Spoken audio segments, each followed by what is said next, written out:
चीन पाकिस्तान इक़्तिसादी राहदारी मंसूबा तेज़ी से आगे बढ़ रहा है। इसके असरात तमाम तरफ नज़र आ रहे हैं। पाकिस्तान की मईशत के लिए गेम चेंजर होगा।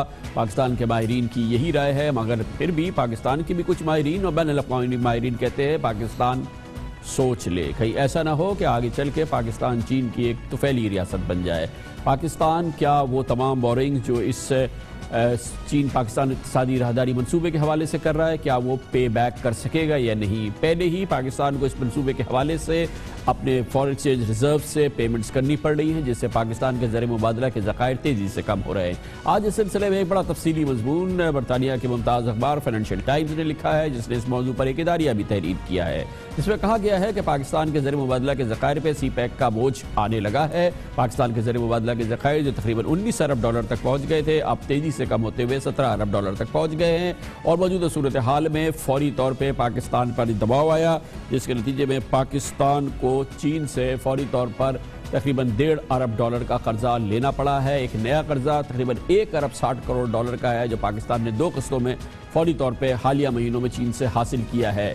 कहना यह है फाइनेंशियल टाइम्स का कि पाकिस्तान जिस अंदाज से इस हवाले से बोरिंग कर रहा है और पाकिस्तान और चीन के दरमियान जो तिजारत है उसका खसारा बढ़ता चला जा रहा है, और अब वो पिछले कुछ अरसे के दौरान दुगने से ज़्यादा हो गया है और आगे चल के और ज़्यादा होगा। पाकिस्तान अच्छी तरह से कदम आगे बढ़ाए और ये देख ले कि ये तमाम मामलात क्या उसकी सकत में हैं, वो पे बैक कर सकता है। पाकिस्तान जिस पर पहले ही कर्ज़ों का बहुत बड़ा दबाव है, और इस पूरी सूरत हाल में जहाँ पर उसे जो बैनुल-अक़वामी कर्ज़े हैं उनकी अदायगी भी करनी है, क्या वो चीन से लेने वाले इन तमाम कर्ज़ों की भी अदायगी कर सकेगा?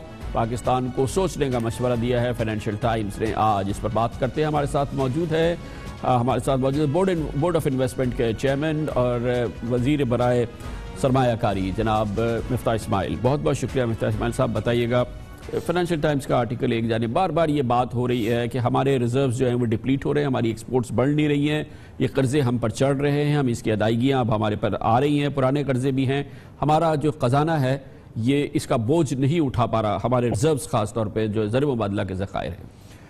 सर, एक तो ये कि फाइनेंशियल टाइम्स का जो आर्टिकल था वो थोड़ा सा बहुत ज़्यादा मगरबी पर्सपेक्टिव से लिखा हुआ था। आपको पता है कि नसीहत भी कर रहा था कि हिंदुस्तान से भी दोस्ती कर लेनी चाहिए, एज इफ़ के सिर्फ जो मसाइल हैं वो हमारी वजह से हों, उधर कोई मसला नहीं हो। तो उसको अगर एक तरफ रखते हैं, उनके फिगर्स की बात करते हैं, तो ये बात दुरुस्त है कि हमने जब 46 अरब डॉलर का चाइना से CPEC का करा था प्रोग्राम, तो उसमें 35 अरब तो बिजली की इन्वेस्टमेंट थी, 11 अरब जो थे वो लॉन्ग टर्म 40 साल के लोन थे या 30 साल के लोन थे 2% में। उसमें से कुछ लोन लिया है, सारा नहीं लिया, जिससे मिसाल के तौर पर मुल्तान सक्खर मोटरवे बन रहा है।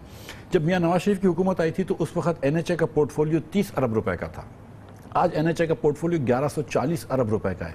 तो आप इतने एसेट्स भी तो बना रहे हैं। लोग जब देखते हैं कि भाई हमारे अगर लोन्स बढ़ रहे हैं, टोटल डेट बढ़ रही है, तो लोग ये नहीं देख रहे कि हमारे रिजर्व्स भी बढ़ रहे हैं। 17 बिलियन तो स्टेट बैंक के रिजर्व्स हैं, 5 बिलियन और भी हमारे बैंकिंग सिस्टम में पड़े हैं, तो 22 बिलियन के ऊपर का रिजर्व है। तो हमारे रिजर्व्स भी बढ़ रहे हैं, तो आप उसको भी नेट करेंगे।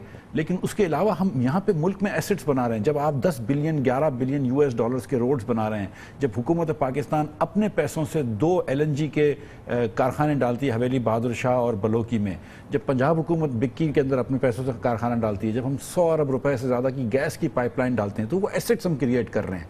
तो yes, we have taken loans. हुकूमत पाकिस्तान ने अगर चीन से लोन लिए हैं तो इस साल में हमने 5 बिलियन डॉलर्स के लोन रिटायर भी करे हैं, और 500 मिलियन डॉलर का एक लोन था जो 2009 में चीन से लिया था पीपल्स पार्टी की हुकूमत में 1 साल का, उसको हमने 7-8 मरतबा री रोल किया। इस बार हमने रोल नहीं किया, इस बार हमने उसको रिटायर किया।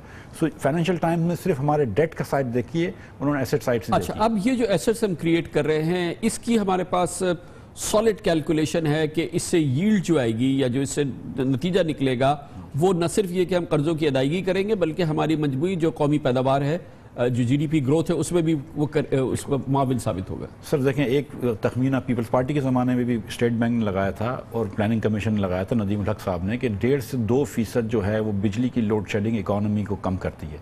जो पाकिस्तान के सब मतलब हो गया कि 450 अरब रुपए से 600 अरब रुपए का इस कौम को नुकसान होता है साल का लोड शेडिंग ख़त्म। अगर आप लोड शेडिंग ख़त्म करते हैं तो ये आप अपनी मईशत के अंदर पैसे ऐड करेंगे।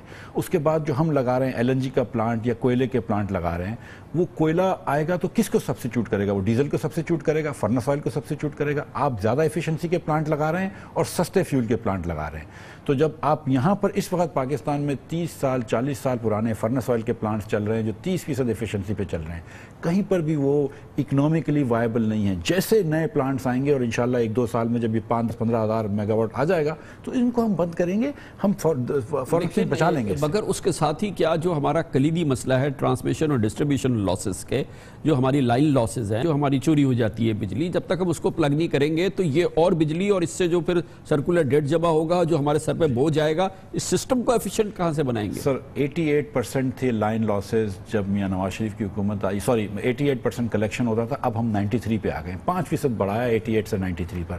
لائن لاسز میرے خیال سے 22 سے 20 پہ آئے ہیں.